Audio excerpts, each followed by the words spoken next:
Hello everyone and welcome back to Festival of Discovery. Today is the last day and there's still plenty more sessions that you can join in with. You just simply need to pop along to the festivalofdiscovery.com and take a look at our programme to see what's left. And of course, all of the sessions that have run over the last few days are available both on YouTube and on our Facebook pages, and you can find those at Eden Project Communities. So today I'm really happy to be joined by Cathy Black from Newcastle in County Down in Northern Ireland, and Christine Sherburne from Salford in the north of England. So I'm going to bring them both on now and give you a chance to introduce yourselves, folks. So I'm just going to add Cathy and Christine in. Hi, how are you doing there, folks? Can you hear me okay? Yes, thank you. Hi.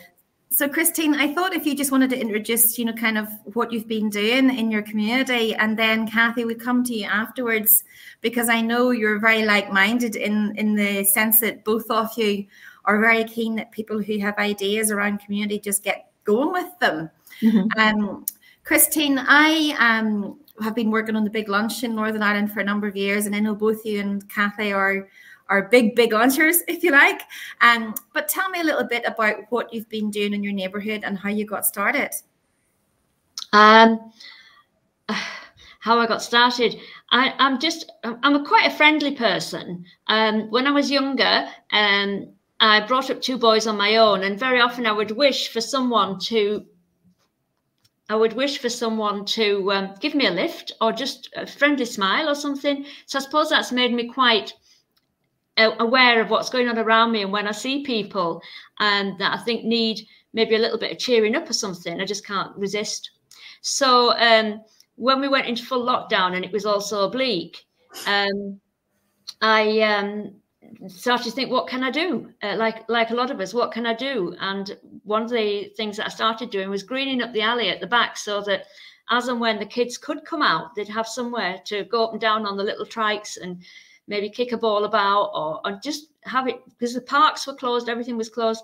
And I just started painting things, planting things, moving things around, tidying up.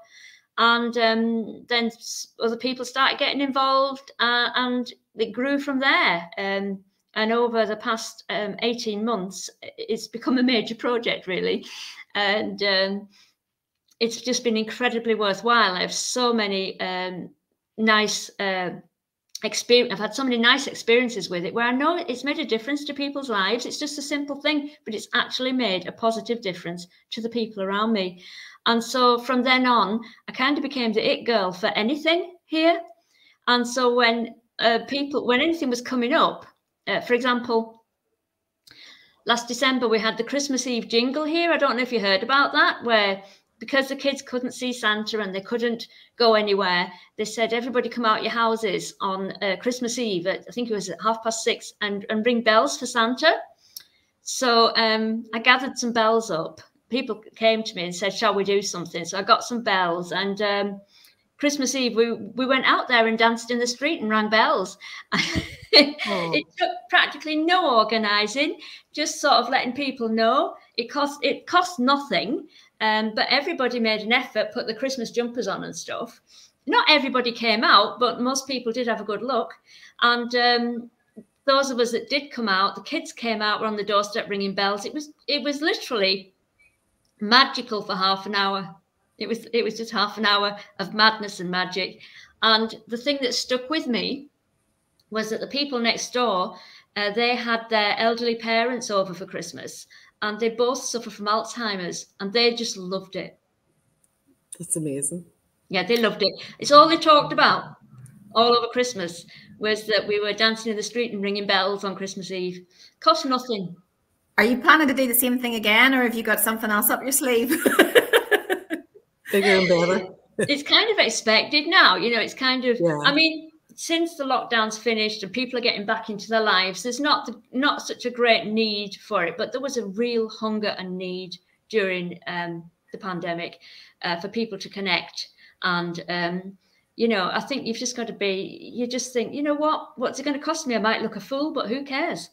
you know. I think that's the thing is in the streets where somebody was willing to just take a little punt, you know, they had some really good crack, you know, like good music, good fun, and, you know, an opportunity to make those connections. I saw, you know, Christine, when we were looking at, you know, some of the activity that you have done, that you mentioned, you know, that you felt that the little things make a difference, because where somebody is thinking about ideas but doesn't know how to get started, just do it, you know, that whole just do it scenario, it really resonates for me, because I talk in my work to so many people in different parts of Northern Ireland, and Kathy, I know that you know, you've spoken to people too, and they have so many different ideas of things they want to do where they live, but they feel tied up by, what if people don't like the idea, or they feel like I'm interfering, or, you know, taking over the street, or trying to own this.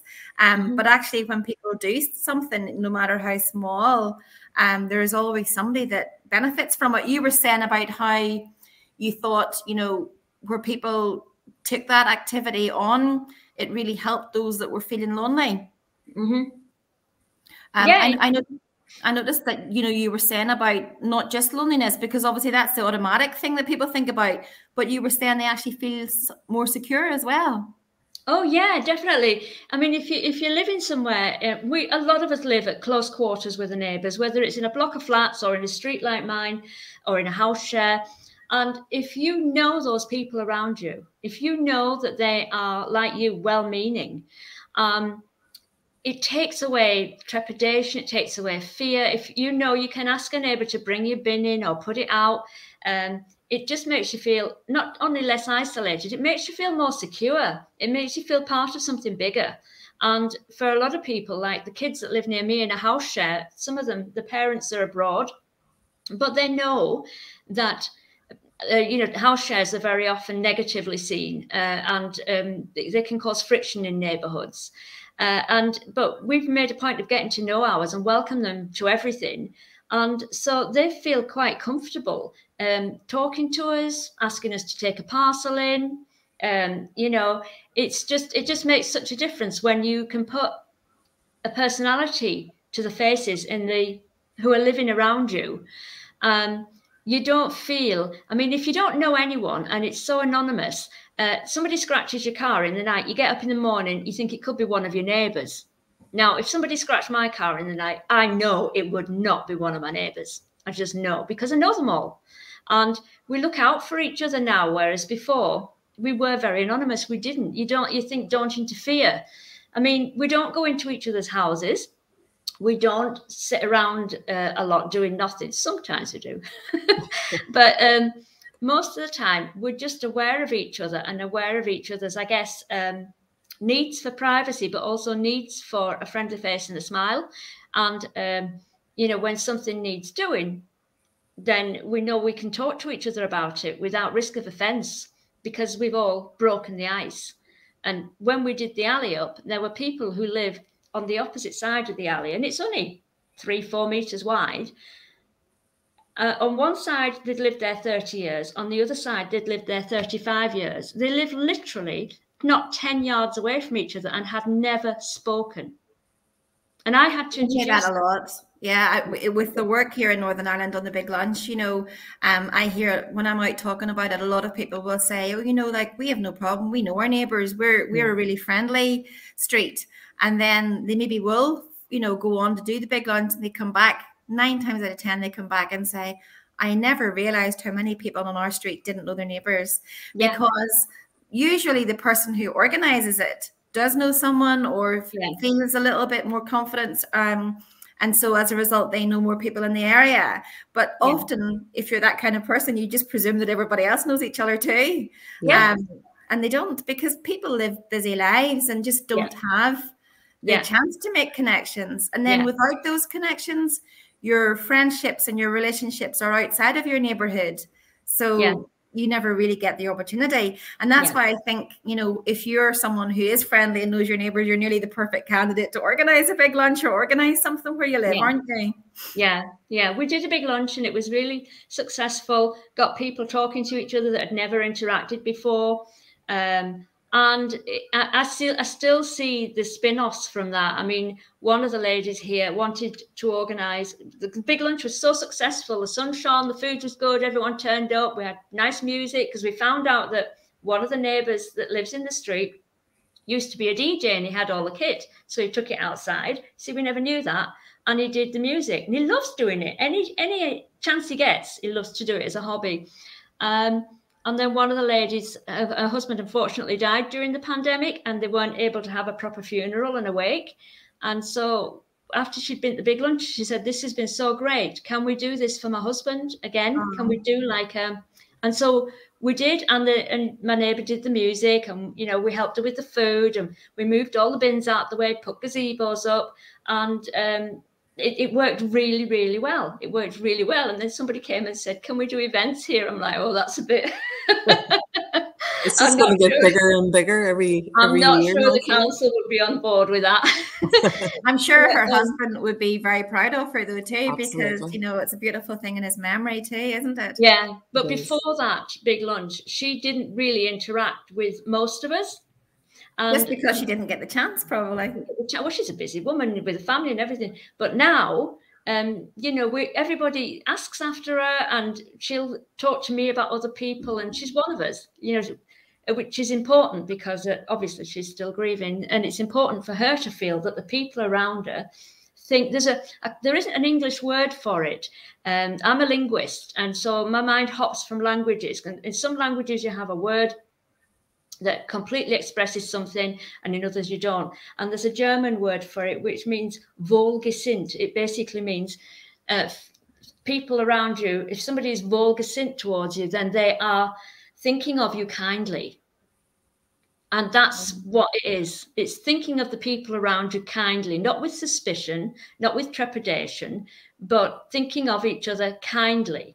And that is magic. You know, if you can bottle that, it really helps the community come together and look out for each other.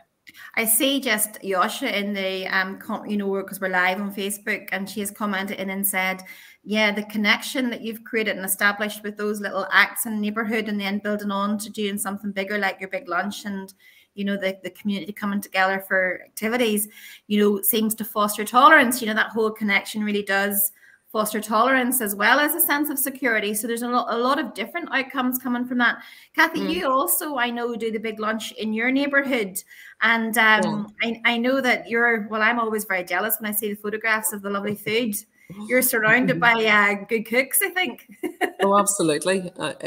We've been doing it for many, many years. We were very, very lucky to meet Grania very early on. I don't know whether it was 2012, maybe 2013, Grania, at a festival. And at that stage, we were doing sort of kids' art activities that cost nothing. It was seashell wind chimes, it was driftwood.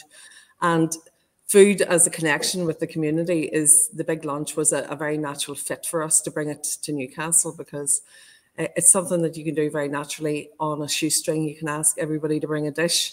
And I started the same, Christine, as yourself, you know, relatively small, knock a few doors, flyers through, maybe 5 turned up. And that's all we needed. But it has grown and grown over the years that we've spread our wings so far that housing executives have hired us to come and facilitate, you know, big lunch and community get-togethers, because they see it's a very, it's a secret recipe almost, you know, it's the combination of your passion, your kindness, your time and energy to find out what the people in your area actually want and what they want out of their big lunch. They want to share recipes. They can talk about the issues. We had big issues with speeding, and we like to have a good moan and a cup of tea. So that's what we did. But we have a lovely neighbour that made beautiful sushi. We had we'd vegan. We had somebody brought a guitar. Marcella, one of our very good neighbours, brought our big bubbles and our hula hoops and our drumming circle. So and each year it seems to grow. And then they asked, can we bring more relatives? Can we invite more neighbours? And with lockdown happening, we did a socially distanced one, which brought us right back down to the small, but the smaller version of the big lunch. And And I always do one in my own laneway, and then we do one at our community hub here. And then we would always go out to the community groups and help them and assist them to grow their own. And empower them to do it and tell them, look, you know, if I can do it, anybody can do it. It's, you know, and the resources are all there. And the Eden Project have a wealth of knowledge online. And one thing we always partnered it with, Christine, you're saying you cleaned up your greenway and your alleyway. And we live in an area of outstanding beauty. I mean, we literally have the sea, we've nature reserves, we've mountains, we've forests, and people want to walk, they want to go out and enjoy the beauty around them. So ultimately, we were going, you know, our natural fit and our go-to was Adopt a Spot or Keep Northern Ireland Beautiful. And they do funding here. They do free kits for community groups and individuals called Adopt a Spots. For rewilding biodiversity, you know, growing, for growing your own at home, and for litter picking. So, and there are two ingredients for any big lunch event, really. It's let's get the community out, let's give the kids a purpose to do. It's something free. They love a litter picker. In fact, let's see who can gather the most rubbish down this alleyway, you know, or who can get the weirdest object on the beach. And in fact, we have now collaborated with the Duke of Edinburgh guys are arriving at about 2 o'clock today to pick up their litter pickers, and they're going to be doing their 1 hour voluntary work each week along the beaches of Newcastle, which is badly needed as well. If I could just to clarify there, obviously you did a lot of those kinds of activities as a neighbour on your street, and now you're doing those kinds of activities on a larger scale as part of a community group. Do you want to just tell us a little bit about Unity and how Unity got established in Newcastle? Because I know some of our listeners won't have heard of it before. Yeah. So I suppose I started as a mummy of 4 young children. As I said before, I wanted to do some arts and crafts. My background was really, I went to art college. I did a lot of business management in companies in Belfast, and I'd moved to Newcastle and absolutely adored. But you go back to the basics of there was a lot of technology coming out at that point and a lot of screens for kids. And I wasn't relatively, my hubby loves his gadgets, and I need to ground my children, bring them out. Let's do winter walks. Let's do beach walks. And my go-to when I was growing up was drawing and arts and crafts. And I thought I would love to provide that for the community here. And there was nobody actually doing that here. So I took a small leap and I hired a room in the Newcastle Centre and charged a couple of pounds per child. And then a good friend Maggie came along and volunteered and helped. And then all of a sudden we had this little arts and crafts club. Now that grew to an after schools club. And then we did art exhibitions, we did lots of different things. But then the age concern groups, the other groups in the area went, I'd like to go with that wee decoupage thing. I'd like to plant a pot and paint it. Would you come to our group? And rather than fund this, myself, Jill and David and Tim and Maggie all came together with us. And they're the core founders of it. And they created Unity. And really from that, it meant that we could broaden our horizon, that we could do food. We did cookery workshops. We just spoke to the community, find out what they wanted. Yeah. We managed to get registered charity status that opened the doors to a lot more funding. Excellent. But ultimately, we're nothing without our volunteers. And the volunteers and the committees changed and adapted over the years. And it's incredible that people give up their time and their skills to come here. I mean, we've done furniture upcycling workshops. You can see in the background here, we're now a community kitchen. But on the wall behind me, I have a beautiful mosaic artwork that was done with recycled tiles. And I suppose now, if anything, we still go back, we're still the big lunch, we're still the litter picking, and they're the things that don't cost us anything to do that. Yeah. But in between that, we find, yes, so that was a lovely, you can see that wee picture there. Yeah. That was one of the art competitions during COVID. So we thought this costs nothing. The kids can do it at home. We want art inspired by nature. And we asked them to take a photograph and upload it. And I went over to the local toy store and said, would you be able to sponsor us, to give a prize. We don't have any money. And they give a first, second, and third prize for the winners of that competition that we held online during COVID.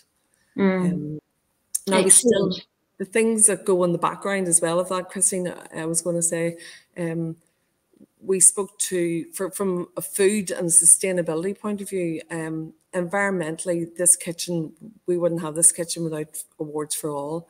And that gave us a pot of money to be able to refurbish and upcycle. But again, it's still a budget. You still have to look at every penny and make sure it's spent really well. So it was secondhand furniture. It was an old extractor hood that was fitted, that would have cost £2,500. It cost £500. We doors from an old hotel in Newcastle here. So, but then we went, where do we get our food from, and how do we make this sustainable? And Tesco's did the fair share pickup. And we, at that stage, this was the little one now. This is Food Cloud. And this is for any groups in Northern Ireland can actually sign up to Food Cloud. And you get fruit and vegetables and bakery on a daily basis. And that's a big one now. And we decided, look, we can't manage this amount of food on our own. So we set up a little WhatsApp group, and it's a wide range of people on there, from Home Start, Sure Start, Real County Down Network, local community groups, St Vincent de Paul, the Food Pantry. And we went, let's okay, first off, get this food out in the community really quickly.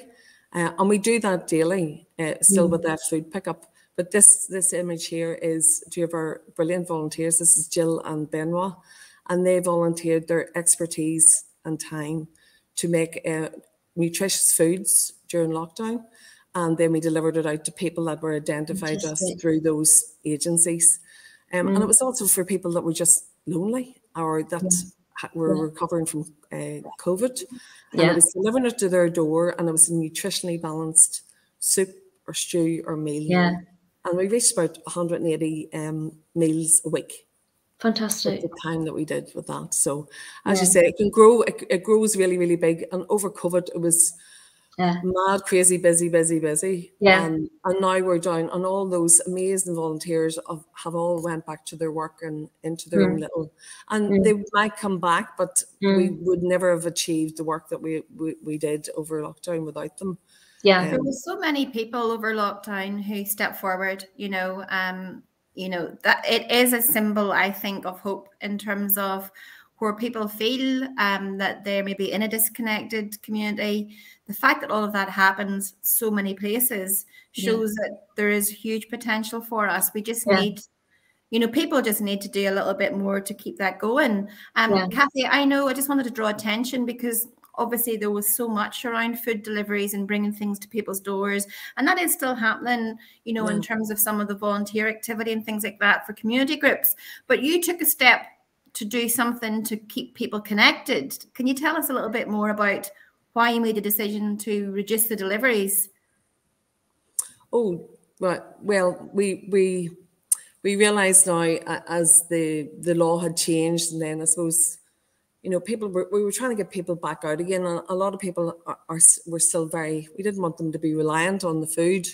Our funding from the Awards for All covered the general equipment.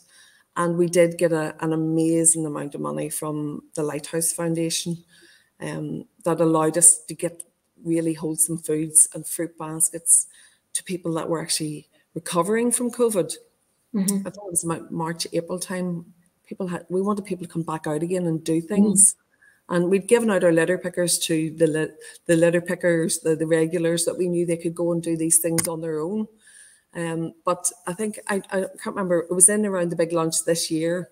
We held the big lunch again, and we decided to bring people back to our community here, to give them a wee bit of, a wee bit more confidence and social distancing, and to meet all the other people that had benefited too, but to show that, life was slowly coming back to some sort of normal, even though we were masked. And you were down at our event, Grania, we knocked a local Bare Necessities door and said, do you want to bring your full size bird to walk around? We'll do a colouring in competition for the kids.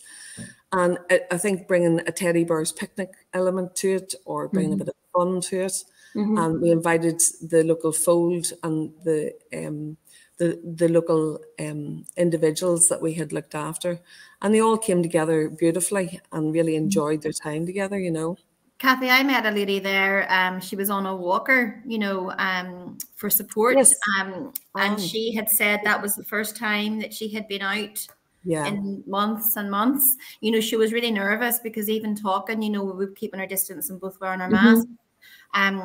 But it really, I don't know, it made me quite emotional to know that, you know, she had been obviously taking part in the deliveries, but felt the need for that connection.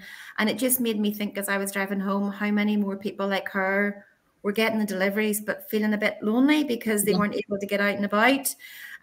Just on that subject, to bring you back in again there, Christine, because I just love some of the wee ideas that come up from our big lunch. You know, I always call you the big lunch crew, all the different people in the different parts of the UK who do it. But you do something that I just love the sound of, Pims by the Bins. Oh, yeah. That's great. Yeah, we do. Once we tidied everywhere up and made it pretty, that's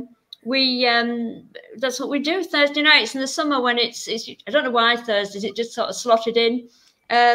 We just we take turns to buy the Pims and make it, and we'll have a Pims by you know, when we have lovely weather, which we don't have an awful lot in Manchester, but whenever we do, we make a point of celebrating it, I suppose.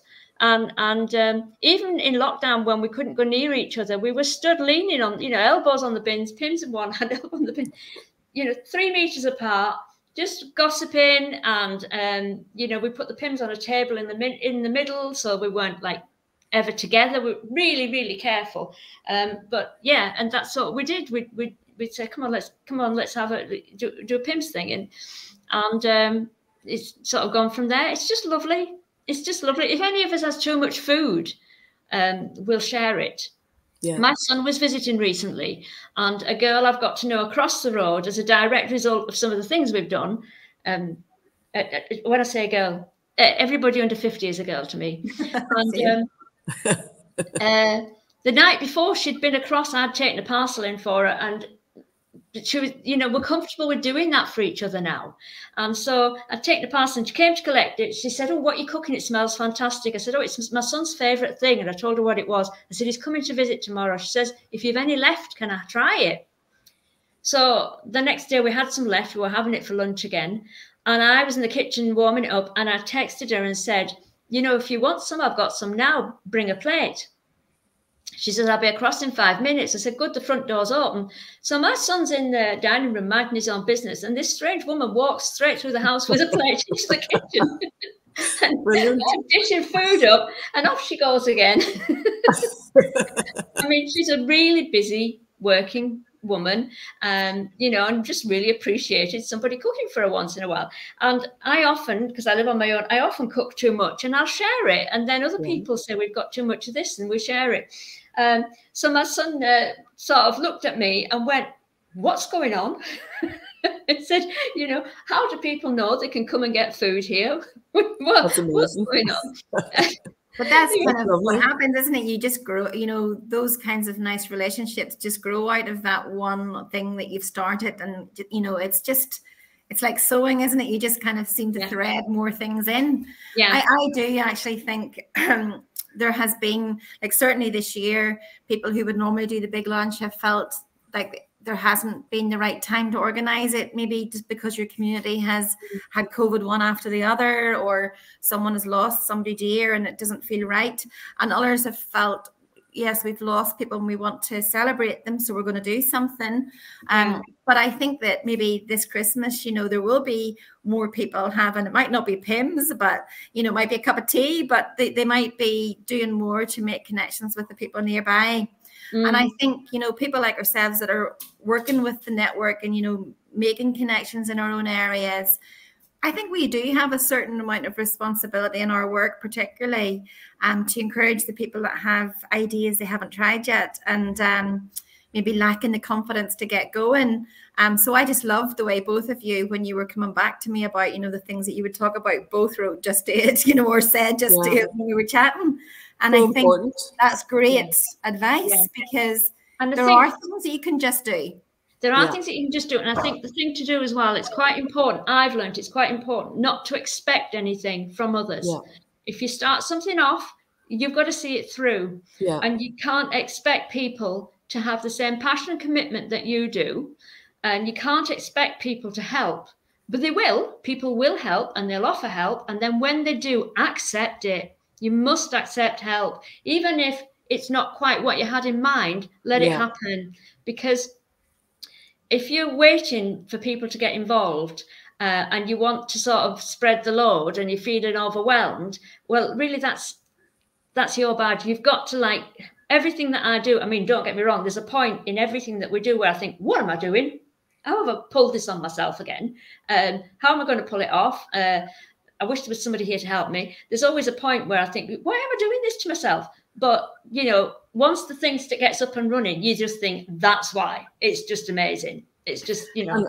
And I think, Christine, as well, a lot of people, you know, are afraid, they lack the confidence to do it. I mean, I was incredibly nervous about coming on today here as well, because it's out of my comfort zone, because I'm sort of a doer, and I've gained confidence over the years, because I know that if you create an event on social media and you talk to relevant people that might be interested in coming along or being part of it, the worst they can do is say, no, I'm not coming, or I'm not available.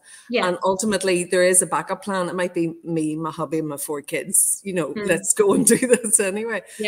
And even our beach clean, sometimes at the beginning there was only me, myself and Charlotte, or one of our chairperson, and 3 or 4 people. At other times it was 50, you know, which was incredible. We actually found when you included a cup of tea and a wee bun, they all turned up. You know, so, but absolutely, just keep asking for help. Ask businesses, ask individuals. That would be my advice, is just to keep asking. The main aim and objective of the whole event, or whatever it is you're planning, is to bring the community together. And to promote really good community relations, and communication is the key to any successful outcome for issues or problems, or just, you know, company for your neighbours. I'm just going to show that big lunch, because that's you with your neighbours there, Kathy. And I know that you know, like for you, your love of community grows out of your love of neighbourhood as well.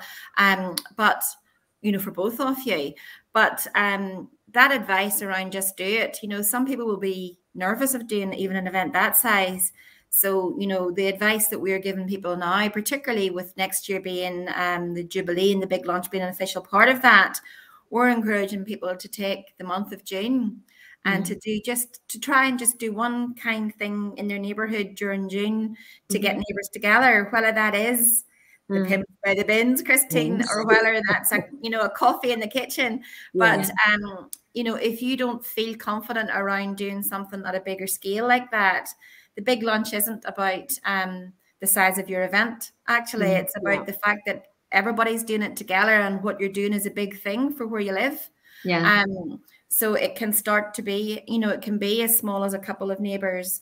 But I think that the things that you guys have gone on to do, you know, around kind of the beach cleans and the PIMs and the planting, you know, and the dancing, those are all things that grow from that one first step. So, you know, I just want to say thank you to both of you on behalf of your own neighbours too, because you are making where you live a happier place, and it's definitely better connected. And as a result, people feel more secure, they feel less isolated, they are less suspicious, you know, and it does become then a more inclusive community when somebody moves in. And we just don't know what goes on behind a closed door. So if somebody feels they have a supportive neighbour, it can make all the difference. It is. Oh, my pleasure. Thanks for your support too. I mean, I will say, going to Eden, because I did a long weekend at Eden before the pandemic, and that was so inspiring. That was so inspiring for me, and it has really galvanized me. And the people that I met, you know, unfortunately, I mean, we were building really good relationships. We all got together in Edinburgh, the people, and we had plans to go to Ireland to meet people there, and then they were all coming to Manchester, and that unfortunately we couldn't do that. But I feel I could turn to any one of them, even now, 2 years later, and say, I'm doing this. You did something similar. What do you think? Or even just because some of them have been doing it a lot longer and a lot bigger things, just pick the brains. And, when I hit a bump in the road once, I went back to them and said, I'm feeling really demoralized. How much of this is my fault? What have I done wrong? And they were able to give me really frank, useful, honest answers and ways forward. And that all came out of Eden. So, well, it's really good for you to say that. I mean, I probably have a duty of care to say to other people too that our Eden Project Communities Network, it is easily accessible. If somebody's interested and they're listening now, you can just go on to the Eden Project Communities website and you'll see the network there and how to join in. We do run those camps at the Eden Project, and we hope to have another one next year. But over the course of the pandemic, we've been doing them virtually, and people have still been able to make those connections that you've described, Christine, and get the support network, to be able to lift their head up out of what they're doing and sometimes their frustrations, and talk to somebody else who has experience or has been there. But I know that not everybody can take time away from home. So the virtual camps we've been getting a lot of feedback from people that said, I would have loved to have gone, but it never would have worked for me. Doing this virtually has been fantastic. So we're looking at adapting things so that we have that flexibility going forward. But I would say to people, that network is ongoing. So if you want to do something, no matter how small, or you've been doing something for a while and want to do something you've never done before or need some support, it's a peer-to-peer network. So it's exactly designed to do what you've said, Christine. So I'm so pleased that that's working for you. And I just think for networks, you get out what you put in too. So you're obviously doing something right there. But if somebody is listening and they want to find out more, just take that step of going into Eden Project Communities and finding out how you can join in too. Kathy, you're involved in the peer-to-peer network in Northern Ireland as well, and you have been a big support to others. And I know you have picked up things along the way too. But yes, I just wanted to say, as I say, thank you to both of you, because it's not just that you're supporting the people where you live. It's kind of the wider reach that you have then. Because it's the ripple effect, isn't it? Yeah, and they copy it or they do something that suits their area, and it just grows and grows, and it's really quite a beautiful thing to have achieved. So thank you. Thank you. I think that is all we have time for. We've run slightly over, but it was so worth it. Absolutely. And Kathy, I need to keep in touch with you. Yes, definitely. I think I can learn a lot. Yeah. My work here is done. Thank you so much. Have a lovely weekend, both of you. And if you're listening now and you want to get involved, as I say, you can visit EdenProjectCommunities.com. The festival continues today, and you can see what else is happening at www.thefestivalofdiscovery.com. Thanks, everybody. Bye-bye. Bye. Thank you.